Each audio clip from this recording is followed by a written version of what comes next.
Se você olha bem no canto aqui do meu monitor, você vai ver que eu tenho os meus personagens preferidos da Marvel e da DC. Da Marvel é o Capitão América, Steve Rogers no caso, apesar que esse ano saiu o filme com o Sam Wilson. Aqui o Capitão América. Mas o outro é o Superman.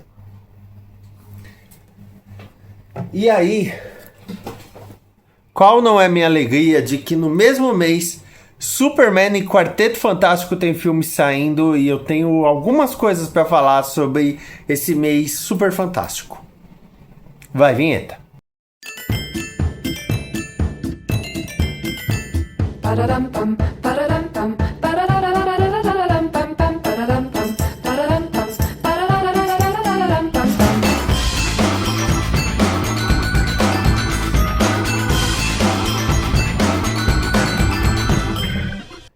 Esse é o The Mullet Show, o programa sobre as coisas que passam pela minha cabeça, e eu não vou fazer um filme de resenha do Superman e um filme de resenha de Quarteto Fantástico Primeiros Passos.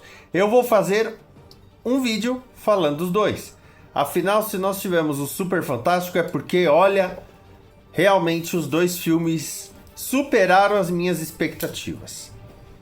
Eu falei no filme dos Thunderbolts que eu não tinha expectativa pro filme dos Thunderbolts, mas a verdade é que, sendo o Superman meu personagem favorito da DC, eu tinha muita expectativa por essa nova versão.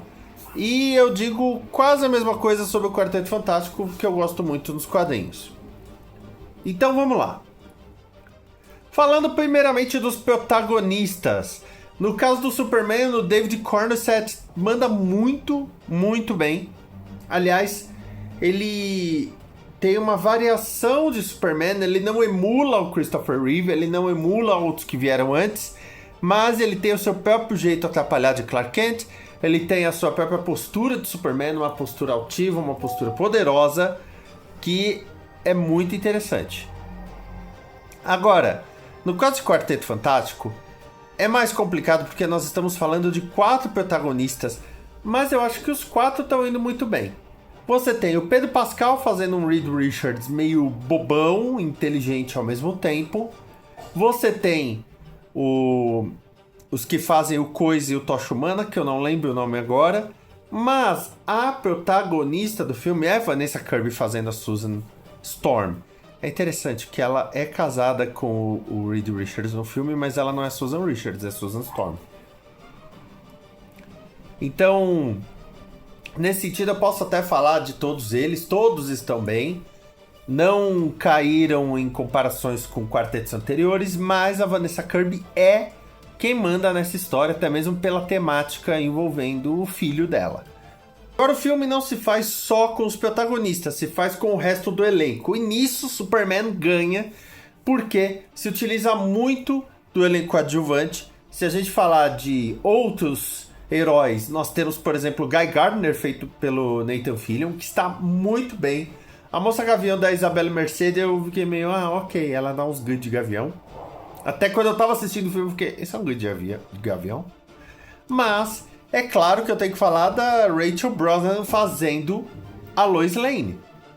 Porque ela não é qualquer Lois Lane, ela é uma baita Lois Lane. Eu diria que ela tá no nível da Terry Hatcher, da série dos anos 90, até porque elas são baseadas no mesmo material, um pouco melhor que a Margot Kidder, e a Lois Lane é fundamental para a mitologia do Superman. Então eu fiquei muito feliz quando eu vi o resultado. Aliás, todo o Planeta Diário é muito bom, é muito bem trabalhado, é muito bem desenvolvido, e Jimmy Olsen, aliás, que tem um papel que não é só o mascote ou o fotógrafo do Planeta Diário, mas ele tem um papel muito ativo na história. O ponto fraco, eu diria que é a Cat Grant. Porque, em primeiro lugar, James Gunn parece que tem uma regra moral de sempre dar trabalho para Michaela Hoover. E a Michaela Hoover, ela é uma moça muito bonita e de atributos físicos, vamos falar assim. Só que no Guardiões 3, ela fez um papel de mocap. Ela fez um bicho, acho que é o coelho. O que me animou, considerando que em Esquadrão Suicida ela é uma moça que atende o telefone. E a Cat Grant dela não acrescenta nada, não adiciona nada, não ajuda nada. Ela só tem um decote. Considerando que a Cat Grant foi toda reinventada, por exemplo, na série da Supergirl e não faz muito tempo, é quase um desserviço essa Cat Grant agora. Do lado do Quarteto Fantástico, o problema é que quase não tem elenco. Todos os outros personagens que aparecem, tirando a surfista, eles não têm quase função, quase não aparecem ou quase não tem nome. Porque a história é muito em volta do quarteto, eu até entendo, é uma família e tudo mais, mas você quase não tem outros personagens direito. E isso às vezes faz um pouco de falta. Mas eu entendo também o fato de que o enredo tinha uma história muito maior para contar. Falando da imersão em cada universo, a metrópolis desse Superman, ela é altiva, ela é solar, ela é vibrante, ela é realmente uma megalópole com as coisas acontecendo. E você entende que, por exemplo, se fosse fazer uma série sobre essa metrópolis, ia ter muita coisa para mostrar além do próprio Superman. Uma coisa que é sempre muito bem feita nos quadrinhos. Já a Nova York do Quarteto Fantástico tem um quê diferente por ser um universo que tem um estilo meio anos 60. O visual dele é anos 60, a vibe dele é anos 60. Então isso também ajuda na imersão. Você tá num universo diferente, que as regras são diferentes, os visuais são diferentes, é tudo meio retrô. Palmas, aliás, pro design de produção. Melhor design de produção da Marvel desde Loki. E tem muito filme da Marvel que praticamente não sabe o que é design de produção. Esses dois são fenomenais e eles partem mais ou menos da mesma premissa, né? Quarteto Fantástico nos anos 60 e Loki nos anos 70. E, poxa, muito bom, muito bom. Eu gostaria de ver mais desse universo também, do Quarteto Fantástico, com essa vibe, com esse quê, anos 60. Se passa nos anos 60? Não sei. Eles não dizem. Fica a dúvida. Falando do roteiro e dos vilões, aí nós temos uma coisa muito próxima. Os roteiros de Superman e Quarteto Fantástico estabelecem que eles já foram criados, as suas origens são muito resumidas, porque não é filme de origem. Superman não é o filme de origem do Superman, a gente já teve a origem dele, é brevemente explicada, mas já tem ele em ação há algum tempo, e Quarteto Fantástico a mesma coisa.